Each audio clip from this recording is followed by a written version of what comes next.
Bismillahirrahmanirrahim. Kita lanjutkan kitab Sahih Al-Bukhari. Bismillahirrahmanirrahim. Wa bisanadil muttasil ila al-Imam Al-Bukhari rahimahullah taala. Nafa'ana Allah bima bi ulumihim fid dharain amin. Babu fadli man bata 'alal wudu.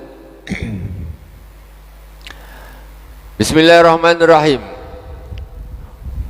Wa bi ilaihi qala hadatsana Muhammad bin Muqatil qala akhbarana Abdullah qala akhbarana Sufyan an Mansur an Sa'd bin Ubaidah anil Bara ibn Azib qala Nabi sallallahu alaihi wa alihi wasallam idza ataita madja'aka fatawadda wudu'aka lis-shalah summa taji ala shiqqikal ayman summa qulillahumma aslamtu wajhi ilaik wa fawwadtu amri ilaik falja'tu dhahri ilaik rahbatan wa rahbatan ilaika la malja'a wa la manja minka ila ilaik. Diriwayatkan oleh Sayyidina Muhammad bin Muqatil, Rasulullah sallallahu alaihi wasallam bersabda, "Idza ataita madja'aka fatawadda wudu'aka lis-shalah." Kalau engkau mendatangi, nak tidur, maksudnya kalau engkau sampai nak pergi ke tempat tidurmu, maka berwuduklah seperti wudukmu nak solat. Maksudnya kalau engkau nak tidur, wuduklah seperti wudukmu mau solat. Kemudian summa taji ala syiqqikal aiman, kemudian tidurlah miring di lambung sebelah kanan seperti mayat di kuburan, miring sebelah kanan, kepalanya di sebelah utara kalau kita di Indonesia, kakinya di sebelah selatan, mukanya menghadap ke kiblat. Persis ketika nanti kalau udah mati di alam kubur. Summa qulillahumma aslamtu wajhi, kemudian baca Allahumma aslamtu wajhi ilaik, ya Allah aku serahkan diriku kepadamu. Wa fawwadtu amri ilaik, dan aku pasrahkan urusanku kepadamu. Walja'tu dhahri ilaik, dan aku letakkan punggungku kepadamu. Rahbatan wa rahbatan ilaik, karena rasa cinta dan takut kepadamu. La malja'a wa la manja minka ila ilaik, tidak ada tempat untuk mengungsi dan tidak ada tempat untuk selamat darimu kecuali kepadamu. Allahumma amantu bi kitabik, ya Allah aku beriman kepada kitabmu, allazi anzalta, yang engkau telah turunkan, wa bi nabiyyika allazi arsalta, dan dengan nabimu yang engkau telah utus. Fa in mutta min lailatik, kalau orang mau baca itu, kata Rasulullah, kalau engkau mati pada malam itu, fa anta alal fitrati, maka engkau mati dalam keadaan suci, fitrah. Jadi kullu mauludin yuladu alal fitrah, setiap bayi yang lahir itu dilahirkan dalam keadaan fitrah, matinya bisa fitrah juga. Ini baca ini, tapi ini harus dihafalkan. Kadang kalau dah ngantuk bismillah pun tak terbaca. Apa lagi? Ya toh, dah ngantuk tahu dah terbangun dah siang. Bismillah tak terbaca. La haula wala quwata illa billah. Ini apalagi doa nak panjang-panjang gini, nguap lah. Apa lagi cerita? Ya Allah, Rasulullah ini hidupnya zikir tak habis-habis. Nak tidur zikirnya panjang. Dan juga orang-orang yang soleh, para aulia, para wali-wali Allah subhanahu wa ta'ala, mereka hidup tak pernah lepas dari zikir, mesti banyak zikir, banyak zikir.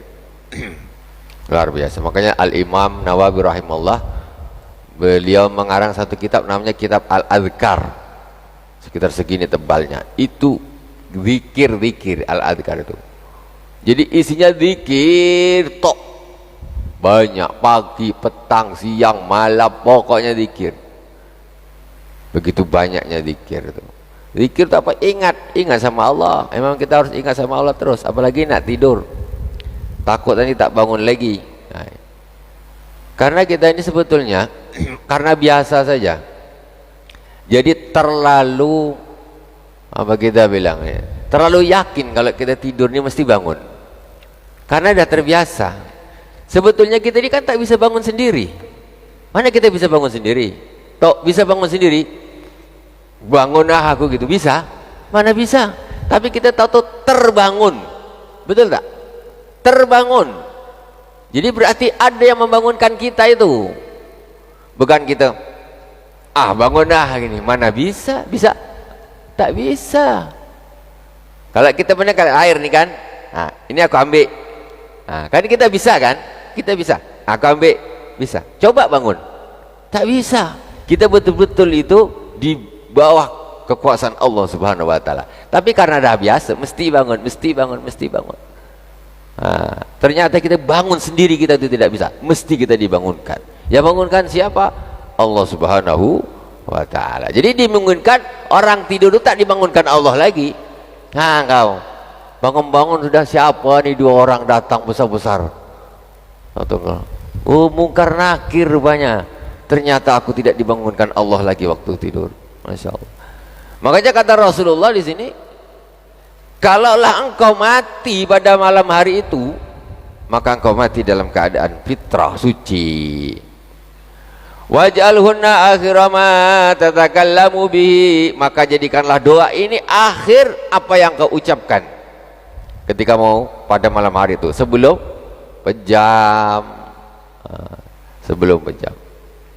Qala faradatuha ala nabi sallallahu alaihi wasallam falamma balagtu Allahumma amantu bi kitabik alladhi anzalta qultu wa rasulika qala la wa nabiyyika alladhi arsalt wa nabiyyika alladhi arsalt. Nah, kemudian kata Sayyidina yang meriwayatkan hadis, Sayyidina Bara bin Azib, katanya setelah aku dengar apa yang dibaca Nabi, aku hafalkan. Kemudian aku bacalah ke Nabi sampai kepada lafaz Allahumma amantu bi kitabik alladzi anzalta. Terus qultu wa rasulika, mestinya wabi nabi kalladzi arsalt. Kata Rasulullah, qala la, enggak, bukan itu, tapi wa nabiyyika, bukan wa rasulika. Sampai antara rasul dan nabi pun itu kan artinya sama, tapi sama Rasulullah itu diralat wa nabiyyika alladzi arsalt. Nah, jadi doanya persis betul. Ini hadis riwayat Imam Al-Bukhari. Coba kita sama-sama baca. Tapi jangan langsung tidur habisnya itu. Ini habis baca kita langsung tidur pula sekarang. Jangan tidur dulu, nanti sholat isya dulu. Kita baca sama-sama. Bismillahirrahmanirrahim. Allahumma aslamtu wajhi ilaika wa fawattu amri ilaika wa alja'tu zahri ilaika raghbatan wa rahbatan ilaika la malja'a wa la manja minka illa ilaika. Allahumma amantu bi kitabika alladzi anzalt wa bi nabiyyika alladzi arsalta wa bi nabiyyika alladzi arsalta. Itu segitu cukup. Nah, ini keterangannya fa'in mutamin lailatik. Itu nanti kalau bisa kita bikin daripada meme-meme tak jelas, ini doa ya, diriwayatkan oleh Imam Bukhari ya, doa mau tidur. meninggal dalam keadaan fitrah. Pasang dekat ini, tidur kalau nak tidur dekat tempat tidur pasangnya, dekat tembok. Kalau tidur gini, temboknya sebelah sana pasang, baru ingat. Ya toh, jadi mana tuh baring, pasang dekat tembok sini. Nanti bikin di apa? Diedit, tempel. Tuh. Siapa yang membacanya kemudian mati pada malam hari itu, mati dalam keadaan fitrah. Lahirnya fitrah, meninggalnya juga fitrah. Gitu. Ya Allah, mati itu sudah jelas. Tak berapa lagi kali kita nak tidur bangun, tak tahu. Itu pun kadang-kadang kita ini masih sibuk dunia saja. Kawan-kawan dah banyak yang meninggal. Kita lanjutkan. Bismillahirrahmanirrahim. Kitabul Ghusli, kitab tentang mandi. Tengoklah agama Islam ini, mandi pun diatur. Islam mengatur mandi bukan pakai sabun apa, bukan. Tapi macam mana mandi yang betul. Airnya seperti apa, ini seperti. Kalau dunia kan mandi pakai sabun apa, pakai ini, mandi susu, mandi apa, pentah. Tak tahu sekali mandi berjuta-juta, mubazir. Habis itu mati juga, jelek juga, tua juga. Tak ada lah cerita orang tak bisa tua. Berlebihan. Bismillahirrahmanirrahim. Itu ahli-ahli dunia, tak usah ngikut-ngikut lah. Ahli-ahli dunia itu tak usah ikut-ikut. Cari penampilan zahir dunia saja. Tetapi hatinya tidak dibersihkan. Cuma jiwa bagian luar aja dibersihkan. Pakai apa, pakai bersihkan.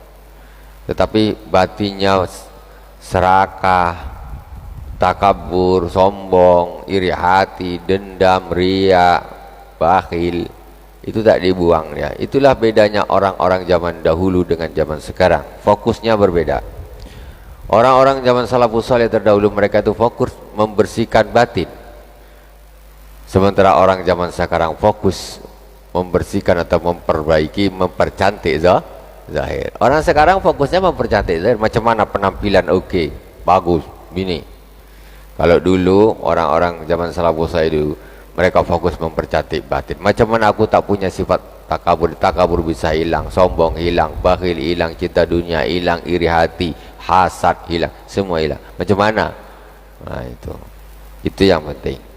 Kita sekarang masuk di bab mandi. Kitabul Ghusli wa qaulullah ta'ala wa in kuntum junuban fattahharu. Kitabul Ghusli wa qaulillahi ta'ala wa in kuntum junuban fattahharu wa in kuntum marada aw ala safarin aw jaa ahadum minkum minal ghaiti aw lamastumun nisaa falam tajidu ma'an fatayammamu sa'idan thayyiban famsahu biwujuhikum wa aydikum minhu ma yuridullahu liyaj'ala alaikum min haraj walakin yuridu liyutahhirakum wa liyutimma ni'matahu alaikum la'allakum tashkurun. Wa qawlihi jalla dhikruhu ya ayyuhalladzina amanu la taqrabus salata wa antum sukara hatta ta'lamu ma taqulun wa la junuban illa abiri sabilin hatta taghtasilu wa in kuntum marada aw ala safarin aw jaa ahadum minkum minal ghaiti aw lamastumun nisaa falam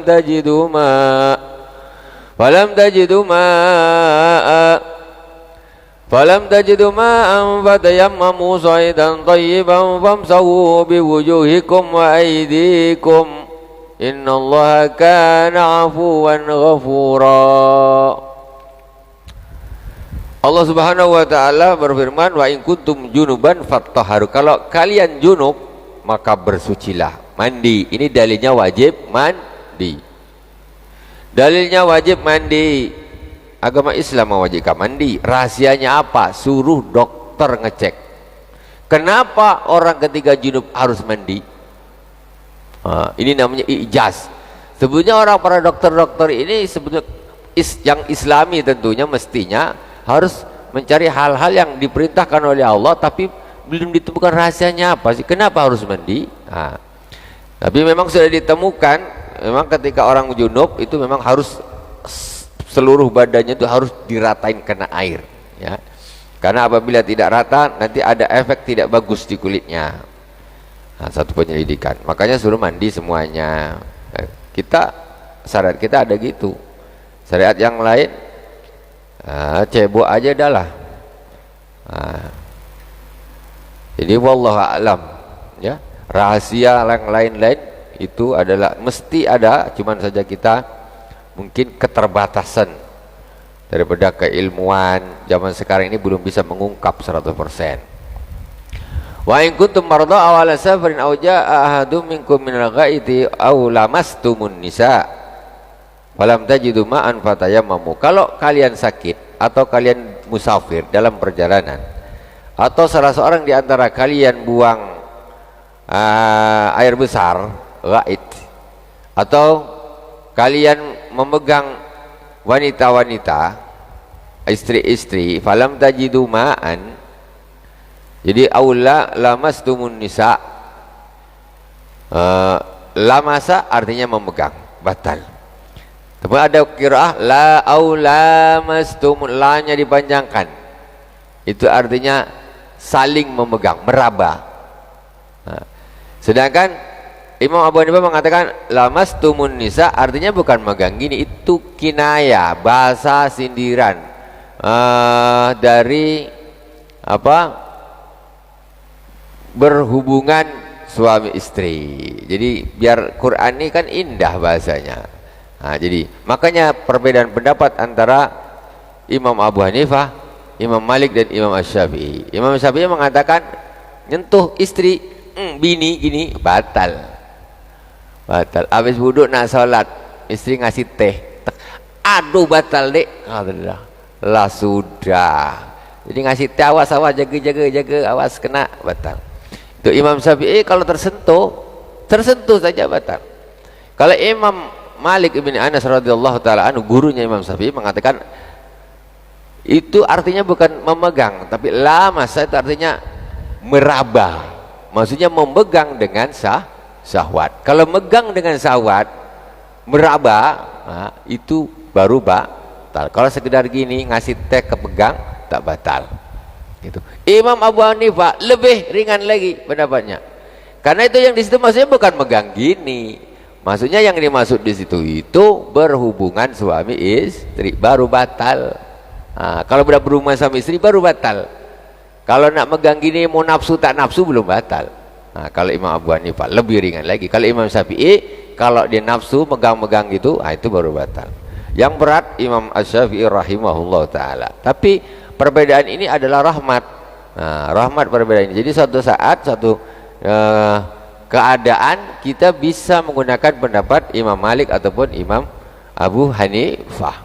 Ketika keadaan itu memang menuntut kita, sangat merepotkan bagi kita atau sangat berat apabila ingin mengambil pendapat ini, kalau terpegang gini aja dah batal. Makanya sekarang banyak macam di masyarakat, macam ada ini bilang batal, ini bilang tidak, ini bilang batal, entah mana yang betul. Betul semua, betul semua. Yang tak betul itu yang fanatik. Yang tak betul itu yang fanatik. Kenapa orang fanatik? Karena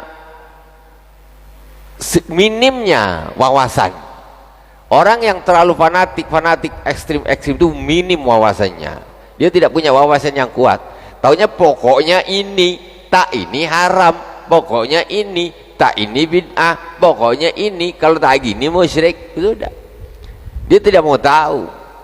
Pokoknya pendapat yang dia punya itulah yang paling benar. Dia tidak tahu kalau ulama itu banyak perbedaan pendapat. Jadi yang sesuai dengan Al-Quran dan hadis macam dia saja. Terus kita ini ngaji apa? Ini yang kita kaji ini Bukhari, Imam Bukhari. Kita kemarin juga sudah membahas dengan hal-hal yang banyak kita ketemukan, sebenarnya tentang tabarruk dan lain sebagainya. Ada manusia anti tabarruk, syirik lah apalah. Di kitab Bukhari ada tabarruk, wuduknya Rasulullah, rambutnya Rasulullah, dibikin rebutan oleh para sahabat, tabarruk. Sampai darahnya Rasulullah sama seorang sahabat, Rasulullah habis bekam. Rasulullah habis bekam, tentu bekam kan ada darahnya tuh di mangkok. Kata Rasulullah, ini tolong darahnya dibuang di tempat yang orang lain tidak tahu. Dikasihkan sahabat, tolong kasihkan. Kata dia, taib lah Rasulullah, baik, oke. Diambil lah sama sahabat nih, diambil.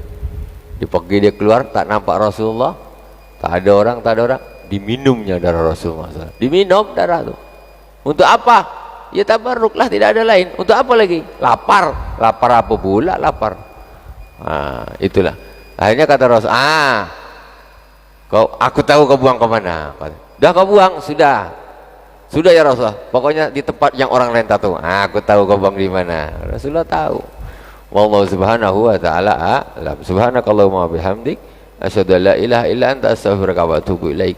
Wa sallallahu ala sayyidina Muhammadin wa ala alihi wa sahbihi wa baraka wa sallam. Walhamdulillahirabbil alamin. Wassalamualaikum warahmatullahi wabarakatuh.